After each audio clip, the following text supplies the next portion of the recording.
नमस्कार दोस्तों, स्वागत है आपका मेरी एक और नई कहानी में। आप जहर खाकर मर क्यों नहीं जाती? नीरव की बात सुन मैंने हंसते हुए उससे पूछा, तुम लोग रह लोगे मेरे बिना? हाँ रह लूँगा, वह तमतमाते हुए बोला। अब तक मैं समझ रही थी कि वह किसी कार्टून के पात्र को अपने में उतारकर उसकी भूमिका अदा कर रहा है, पर उसके चेहरे पर छाई तटस्थता और एक मौन स्वीकृति के भाव ने मुझे एहसास कराया कि वह गंभीर है। अपने 14 वर्षीय बेटे के मुंह से यह बात सुन मैं हैरान रह गई। मुझे अपनी माँ होने की क्षमताओं पर संदेह होने लगा। आप और बच्चों की मम्मी जैसी क्यों नहीं हैं? आप घर पर भी नहीं रहती। बस पापा अच्छे हैं, हर समय मेरा ख्याल रखते हैं। स्कूल से आता हूँ तो पापा ही घर पर मिलते हैं, आप नहीं। बेटा मेरा जॉब ही ऐसा है जिसमें मुझे ज़्यादा वक्त बाहर रहना पड़ता है। तुम्हारे पापा का काम ऐसा है कि वे लंच के लिए घर आ सकते हैं, फिर घर के पास ही उनका ऑफिस है। पापा खुद ही बॉस हैं, इसलिए जब चाहे घर आ जा सकते हैं। मैंने उसे समझाने की कोशिश की, हालांकि इस उम्र में उसे समझाना बेमानी लगता था। वह काफ़ी समझदार हो चुका था। वह भी समझता था कि मम्मी की वजह से ही सुख सुविधाओं के अंबार जुटते थे। फिर भी मन को समझाया, आखिर है तो बच्चा ही। आप अच्छी मम्मी नहीं हैं, आप मम्मी जैसी मम्मी नहीं हैं। मुझे लगा कि जैसे नीरव ने मेरे मुंह पर करारा तमाचा जड़ दिया है। मम्मी जैसी मम्मी नहीं? आखिर उसकी नज़र में मम्मी की क्या परिभाषा है? शायद वही ठीक है। मैं एक आदर्श माँ की श्रेणी में नहीं आती हूँ। आती तो मैं एक आदर्श पत्नी की श्रेणी में भी नहीं हूँ। अपेक्षाओं को ठीक से समझकर पूरा करना दूसरों को खुश रखने के लिए आवश्यक होता है। तभी दूसरे, चाहे वह पति हो या बच्चा या कोई और, आपसे खुश रह सकते हैं। और अपनी खुशी, अपनी अपेक्षाएं, क्या उनके बारे में सोचना स्वार्थी होने की निशानी होती है? सिलसिला उस दिन ही नहीं रुका, क्योंकि नीरव की यह प्रतिक्रिया मात्र क्षणिक नहीं थी, दबे हुए ज्वालामुखी के फूटते लावे जैसी थी। वह भूला नहीं कि उसने क्या क्या कहा था, वरना गुस्से में तो वह ना जाने क्या क्या कह जाता था। उस दिन ऑफिस से आकर बैठी ही थी कि बोला, जरा मार्केट जाना है, एक किताब खरीदनी है, आप चलो। बेटा अभी तो आई हूँ, थोड़ी देर में पापा आ जाएंगे, तब उनके साथ चले जाना। बस तुनक गया वह, आप मेरी मम्मी नहीं हैं। अपने कमरे में जाकर उसने चीज़ों को इधर उधर फेंकना शुरू कर दिया। मन तो हुआ उसे झिझोड़ डालूं, पर ठहर गई। थकावट और दर्द के सैलाब को सिर्फ आंखों में समेट लिया। उम्र के कारण शरीर में हो रहे बदलावों की वजह से वह इस तरह रिएक्ट करने लगा था, या सचमुच में वही उसकी अपेक्षाओं पर खरी नहीं उतर पा रही थी। नौकरी को मजबूरी कहकर नौकरी करना स्वयं को जस्टिफाई करने जैसा होता है। उसकी मजबूरी तो नहीं थी, हाँ शौक था। वह घर बैठ ही नहीं सकती थी, और फिर अच्छा जॉब मिलना भी क्या आसान होता है? क्षितिज का बिजनेस ठीक ठाक चल रहा था, ऊपर नीचे तो बिजनेस में होता ही रहता है। लेकिन अगर वह नौकरी ना भी करे तो भी ज़िंदगी अच्छी जी जा सकती थी। अच्छी ज़िंदगी जीना यानी अच्छा खाना, अच्छे कपड़े, ज़रूरतें पूरी हो सकती थी, पर लिविंग स्टैंडर्ड मेंटेन उसकी नौकरी के चलते ही हो पाता था। ज़रूरत क्या है तुम्हें धक्के खाने की? घर में रहो और नीरव पर ध्यान दो, क्षितिज कई बार कह चुके थे। आज भी उसके आते ही वही बहस शुरू हो गई थी। एक दिन उसकी बात मान उसके साथ चली जाती तो क्या हो जाता? कितनी बार कहा है कि नौकरी छोड़ दो, पर तुम तो बस अपने बारे में सोचती हो। सही समझे, आखिर नौकरी तो मैं अपने लिए ही कर रही हूँ। बढ़ती महंगाई और रिसेशन के इस समय में तुम्हें क्यों नहीं यह बात समझ आती कि नौकरी आजकल कोई मौज मस्ती करने की चीज़ नहीं है, एक ज़रूरत है। उन लोगों से जाकर पूछो जिनके यहाँ कमाने वाला एक ही है, कितनी परेशानियाँ झेलनी पड़ती हैं उन्हें। और तुम चाहते हो कि मैं सारे दिन किचन में घुसी रहकर अपने टैलेंट और हर महीने मिलने वाले वेतन को नज़रअंदाज कर दूँ? और मैं ये सब नहीं जानता। बस क्षितिज को मानो कहने के लिए शब्द नहीं मिल रहे थे। मैं भी नीरव के साथ क्वालिटी टाइम गुजारना चाहती हूँ, पर उसने अपने मन में मुझे लेकर ना जाने कैसी धारणाएं बना ली हैं। उसे समझाने से पहले तुम्हें मुझे समझना होगा। मैं इस तरह की ज़िंदगी नहीं जी सकती। मुझे लोगों से मिलना जुलना अच्छा लगता है। इतने बरसों से नौकरी करते करते इसकी आदत हो गई है। अब छोड़ दी तो फिर नहीं मिलेगी। बी प्रैक्टिकल क्षितिज, फिर आगे नीरव की पढ़ाई का खर्च दिन ब दिन बढ़ेगा ही। तुम तो अपनी महत्वाकांक्षाओं की पूर्ति के लिए घर से बाहर रहना चाहती हो। ना जाने कौन सी उपलब्धि की चाह तुम्हें घर के बाहर रहने के लिए उकसाती है। फिर मैं कौन सा तुम्हें घर में कैद होने के लिए कह रहा हूँ? तुम्हें घूमने फिरने की मनाही तो नहीं है। नीरव जिस दौर से गुजर रहा है, ऐसे में बिगड़ने की संभावनाएं ज़्यादा रहती हैं। तुम घर पर रहोगी तो कम से कम यह तो देख सकोगी कि वह टीवी पर क्या देख रहा है। नेट सर्फिंग के कितने भयानक परिणाम देख सुन चुके हैं हम, पर तुम तो घर पर काफ़ी वक्त बिताते हो, तुम उस पर नज़र रख सकते हो। नीरव, हम दोनों की ही जिम्मेदारी है, जैसी जिसकी जिस सुविधा हो, क्या मैनेज नहीं करना चाहिए? इस बार उसकी आवाज़ में ना तो तल्खी थी ना ही रोष। क्षितिज की ओर से कोई जवाब ना पाकर फिर मैंने कहा, क्या कोई और रास्ता नहीं निकल सकता?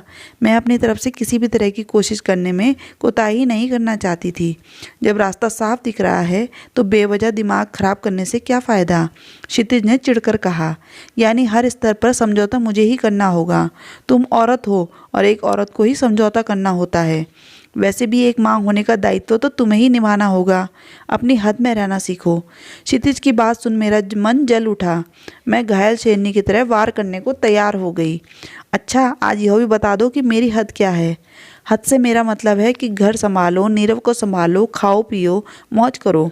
क्षितिज के स्वर में बेशक पहले जैसी कठोरता नहीं थी, आवाज़ में कंपन था, लेकिन उसकी सामंतवादी मानसिकता के बीच प्रस्फुटित होते अवश्य महसूस हुए।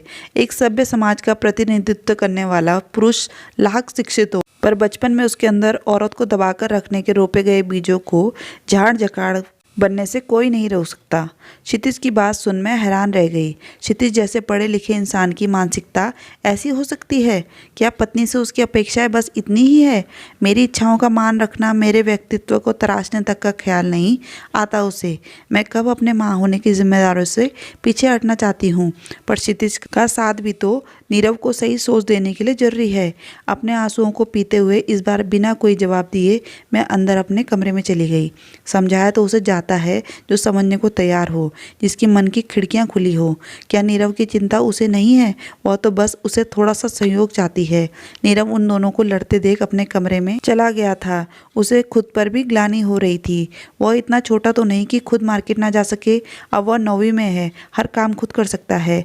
वैसे भी पढ़ने और ट्यूशन में काफ़ी समय निकल जाता है, फिर क्यों वह हर समय कुछ देर के लिए आए उसके मन में ये विचार थोड़ी देर में पानी के बुलबुले की मानिंदी साबित हुए। नो, मम्मी इज़ रॉन्ग, वह बुदबुदाया। इधर क्षितिज को समझ नहीं आ रहा था कि वह किस तरह से इस हद को परिभाषित करे। उसने तो वही कहा था जो आज तक वह देखता आया था। उसकी दादी, माँ, बुआ, चाची, यहाँ तक कि बहनें और भाभी भी इसी परंपरा का निर्वाह कर संतुष्ट जीवन जी रही थी। क्या वाकई में वे संतुष्ट थी? उसकी अंतरात्मा ने उसे झकझोरा। अपनी माँ को पिता की तानाशाही के आगे कितनी ही बार उसने बिखरते देखा था। पिताजी के लिए तो माँ की राय का कोई महत्व ना था, ना ही उनका वजूद था। माँ जब भी कुछ कहती, पिताजी चिल्लाकर उन्हें चुप करा देते थे। सारी जिंदगी माँ चूल्हे चौके में खपती रही, केवल जीना है इसलिए जीती रही। अंत तक उनके चेहरे पर सुकून और संतुष्टि का कोई भाव नहीं था। माँ का दुख उसे हमेशा ही दर्द देता था। फिर आज क्यों वह? उसकी बहनों को भी पिताजी ने कभी सिर उठाकर जीने का मौका नहीं दिया। ना मन का पहना, ना खुलकर वे हंसी। जहाँ क्षितिज की हर इच्छा को वह सिर माथे लेते थे, वहीं उसकी बहनों की हर छोटी से छोटी बातों में काट छाट कर लेते थे। वे हमेशा ही डर डर कर जी, और आज ब्याह के बाद भी उनकी दुनिया देहरी तक ही सिमट कर रह गई हैं। उससे छोटी हैं पर समय से पहले ही कुमला गई हैं।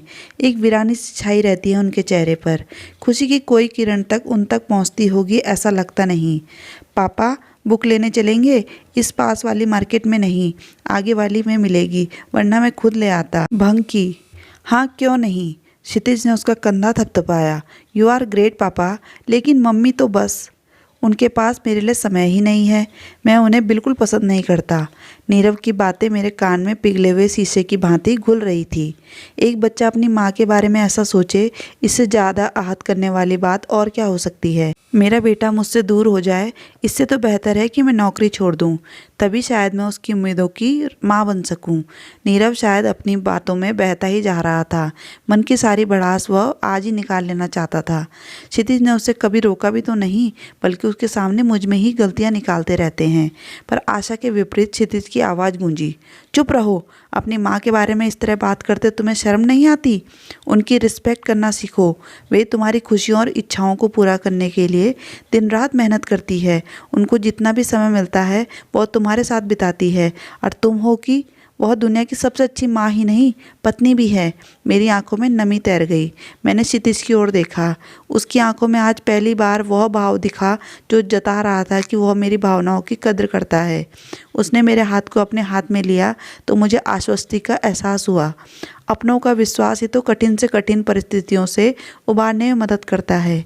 नीरव को सिर नीचा किए खड़े देख मैंने उसके बालों को सहलाया तो वह मुझसे लिपट कर बोला, आई एम सॉरी मम्मी, मैं कभी आपसे गलत ढंग से बात नहीं करूँगा।